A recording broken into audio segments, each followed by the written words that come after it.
Bonjour et bienvenue au Musée d'Orsay, où je vous présente cette exposition consacrée à Charles Leclerc, le romantique repenti.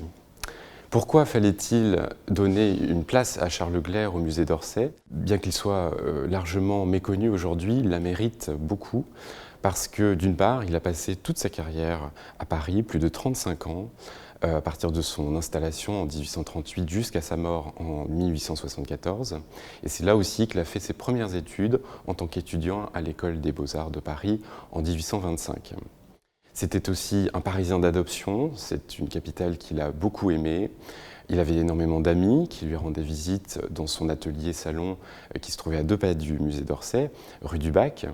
Il connaissait beaucoup de romanciers, d'écrivains, de journalistes.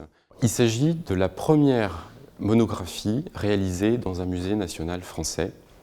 Et pour cette occasion, qui est un moment important dans l'apparition d'un artiste méconnu sur la place internationale que représente le musée d'Orsay, eh bien, il faut d'abord sélectionner les meilleures œuvres, les grands chefs-d'œuvre qui sont tous réunis pour la première fois dans leur intégralité.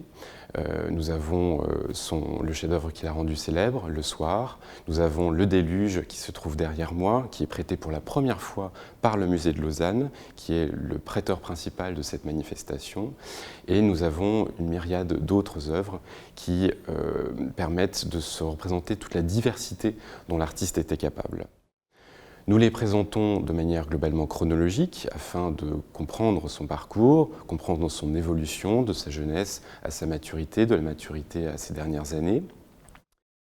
Comme particularité de cette édition, nous avons voulu aussi tisser des liens entre Charles Leclerc et les artistes qui ont travaillé soit à ses côtés, soit à son époque à Paris.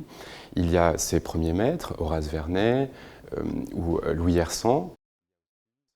Il y a aussi ses jeunes élèves, ceux qu'il a particulièrement appréciés ou qui se sont fortement inspirés de lui, tels Jean-Léon Gérôme ou bien Auguste Renoir.